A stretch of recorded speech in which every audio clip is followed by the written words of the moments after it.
اعوذ باللہ من الشیطان الرجیم بسم اللہ الرحمن الرحیم۔ ناظرین، میں عبدالباسط خان آج اس نئی ویڈیو کے ساتھ آپ کی خدمت میں حاضر ہوں۔ آج کا موضوع ہے توبہ۔ اللہ تبارک و تعالیٰ کی لامتناہی رحمت اپنے بندوں کے لیے بے کرا ہے۔ ہم چاہے گناہوں کے انبار لگا دیں اور پہاڑوں جتنے گناہ کر لیں، لیکن اللہ تبارک و تعالی ہماری آخری سانس تک توبہ کے منتظر رہتے ہیں۔ اللہ تبارک و تعالی نے سورہ نساء کی آیت نمبر 17 اور 18 میں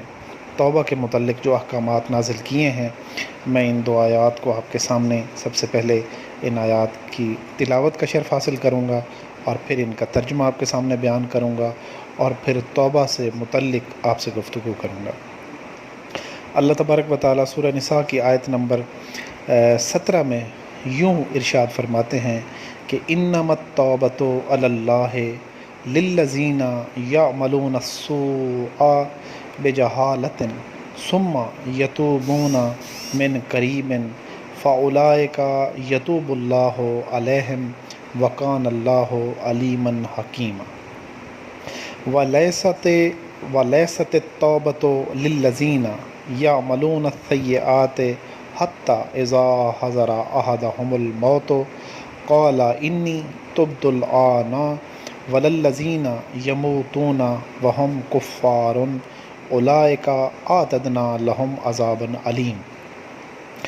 ترجمہ کچھ اس طرح ہے کہ ما سوا اس کے نہیں ہے کہ اللہ تعالیٰ پر توبہ قبول کرنے والے کا ذمہ صرف انہی لوگوں کے لیے ہے جو نادانی کے سبب برائی کرتے ہیں، پھر قریب ہی توبہ کر لیتے ہیں، پھر انہی کی توبہ اللہ تعالیٰ قبول کر لیتا ہے،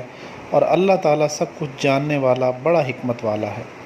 اور ان لوگوں کے لیے توبہ نہیں ہے جو بدیاں کرتے چلے جاتے ہیں، یہاں تک کہ ان میں سے کسی ایک کو موت آ جائے تو وہ کہے کہ میں نے اب توبہ کر لی، اور نہ ان لوگوں کے لیے توبہ ہے جو کفر کی حالت میں مر جاتے ہیں، ان لوگوں کے لیے ہم نے دردناک عذاب تیار کیا ہوا ہے۔ اللہ تبارک و تعالیٰ نے انسان کو مہلت دی اور انسان کے لیے بے شمار نعمتوں کے ساتھ ایک نعمت توبہ بھی خلق کی۔ توبہ کی استطاعت، توبہ کی توفیق اللہ تعالیٰ کی بڑی نعمتوں میں سے ایک نعمت ہے۔ تفسیر مجمع البیان اور تفسیر عیاشی میں امام جعفر صادق علیہ السلام سے منقول ہے کہ بندہ جب کوئی گناہ کرتا ہے تو اگرچہ وہ عالم ہو، یعنی جانتا ہو کہ یہ فعل جس کا وہ ارتکاب کر رہا ہے گناہ ہے، لیکن پھر بھی وہ اس وقت جاہل ہوتا ہے، اس لیے کہ اپنے نفس کو اللہ تعالیٰ کی نافرمانی کے خطرے میں ڈالتا ہے۔ تحقیق اللہ تعالیٰ نے حکایت کے طور پر حضرت یوسف علیہ السلام کے بھائیوں کا قول جو سورہ یوسف میں اللہ تعالیٰ بیان فرماتے ہیں کہ کیا تم جانتے ہو کہ تم نے یوسف اور اس کے بھائی کے ساتھ کیا کیا جب کہ تم جاہل تھے؟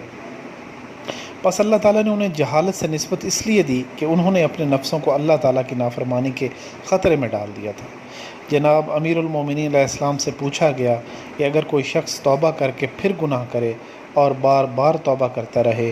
آپ علیہ السلام نے فرمایا کہ اللہ تبارک و تعالیٰ اس کے گناہ بخش دے گا۔ پھر پوچھا گیا کہ اس طرح کب تک ہوتا رہے گا؟ فرمایا سبحان اللہ، بہت حضرت علی علیہ السلام کا یہ فرمان اس قدر قابل ستائش اور دل کو تسلی دینے والا ہے کہ اللہ کی رحمت سے مایوسی دور چلی جاتی ہے۔ جب یہ پوچھا گیا کہ یہ بار بار توبہ کرنے کا سلسلہ کب تک جاری رہے گا، تو آپ نے فرمایا کہ اللہ تعالیٰ اس کے گناہ بخش دے گا، اور فرمایا کہ جب تک شیطان سے بہکانے کی قوت سلب نہ ہو جائے، یعنی جب شیطان اسے بہکائے گا اور اللہ کی توفیق سے وہ توبہ کرے گا تو اللہ تعالیٰ اس کی توبہ قبول فرمائیں گے۔ اسی طرح من لا یحضرۃ الفقیہ میں لکھا ہے کہ حضرت صلی اللہ علیہ وآلہ وسلم نے اپنی آخری خطبہ میں ارشاد فرمایا کہ جو شخص اپنی موت سے 1 سال قبل توبہ کر لے، اللہ تعالیٰ اس کی توبہ قبول کر لے گا۔ پھر فرمایا 1 سال زیادہ ہے، اگر کوئی شخص موت سے 1 مہینہ پہلے توبہ کر لے تو اللہ تبارک و تعالیٰ اپنی رحمت خاص کے صدقے اس کی توبہ قبول کر لیں گے۔ پھر فرمایا 1 مہینہ بھی زیادہ ہے، اگر کوئی شخص مرنے سے 1 دن ہی پہلے توبہ کر لے تو اللہ تعالیٰ اس کی توبہ قبول کر لے گا۔ پھر فرمایا ایک دن بھی زیادہ ہے، اگر کوئی شخص مرنے سے 1 گھنٹہ پہلے توبہ کر لے تو اللہ تعالیٰ اس کی توبہ قبول کر لے گا۔ پھر فرمایا 1 گھنٹہ بھی زیادہ ہے، اگر کوئی شخص اس وقت توبہ کرے جب کہ اس کی جان، جب اللہ کے پاک نبی نے یہ فکرہ اپنی زبان مبارک سے جاری کیا تو آپ صلی اللہ علیہ وسلم نے اپنا ہاتھ سے اپنے حلق کی طرف اشارہ کر کے فرمایا کہ اگر کوئی شخص اس وقت توبہ کر لے جب اس کی جان اس کے حلق تک پہنچ جائے تو بھی اللہ تعالیٰ اس کی توبہ قبول کر لے گا۔ اسی طرح تفسیر کافی میں بھی یہی مضمون درج ہے، اس میں آخر میں اتنا زیادہ ہے کہ جو شخص ملک الموت کو دیکھنے سے پہلے بھی توبہ کر لے گا اللہ تعالیٰ اس کی توبہ قبول فرما لیں گے۔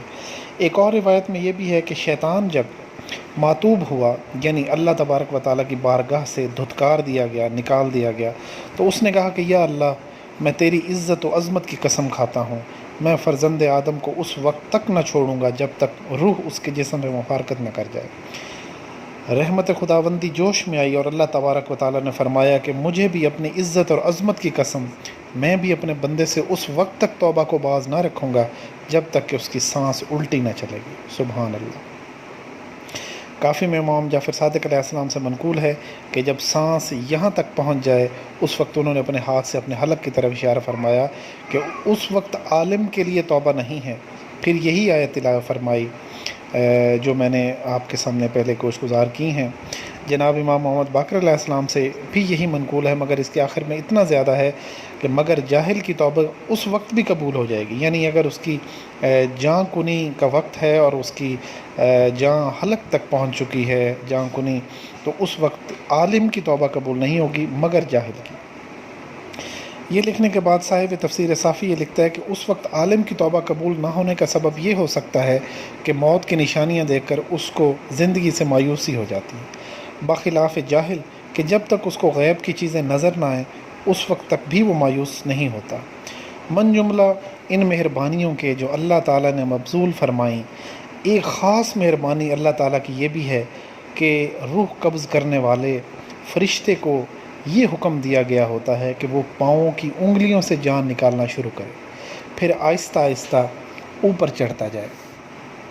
پھر سینے تک پہنچے اور آخر میں حلق تک، تاکہ مرنے والے کو اس بات کی مہلت ملے کہ وہ اپنا دل خدا کی طرف متوجہ کرے اور وصیت کر سکے، اور فرشتے کو دیکھنے سے پہلے ہی توبہ کر لے اور صاحبان حقوق سے حقوق بخشوا سکے اور اللہ تعالیٰ کو یاد کر سکے، اور دم نکلتے نکلتے اس کی زبان پر ذکر خدا رہے کہ اس صورت میں خاتمہ بالخیر ہونے کی امید ہے۔ اللہ تبارک و تعالیٰ اپنے لطف و کرم سے سب مومنین کو ایسی ہی موت نصیب فرمائے، آمین یا رب العالمین۔ اللہ ہمیں ہمارا شمار ان میں سے نہ کرے جو اپنی ساری زندگی غفلت میں گزار دیں اور خدا کے حضور، خدا کے لامتناہی سمندر رحمت سے فیض یاب ہونے کا موقع نہ مل سکے۔ اللہ تبارک و تعالیٰ ہمیں گناہوں سے ہمیں گناہوں سے بچائیں، اور اگر ہم سے کوئی گناہ سرزد ہو جائے تو خدا ہمیں توبہ کی توفیق عطا کرے اور کبھی ہم سے توبہ کی توفیق نہ چھینے، تاکہ ہم ہمیشہ اللہ تعالیٰ کے سامنے توبہ کرنے والے اور اللہ کے ڈرنے والے، اللہ سے ڈرنے والے رہیں، اور اللہ تعالیٰ ہمیں اپنی خاص رحمتوں سے نوازے۔ امید ہے آج کی ویڈیو آپ کو پسند آئے گی۔ اللہ تبارک و تعالیٰ قرآن کے احکامات کو سمجھنے، ان پر عمل کرنے کی ہمیں توفیق عطا فرمائیں، اور ہمیں اپنی زندگیوں کو اس نبی پاک کے اسوہ حسنہ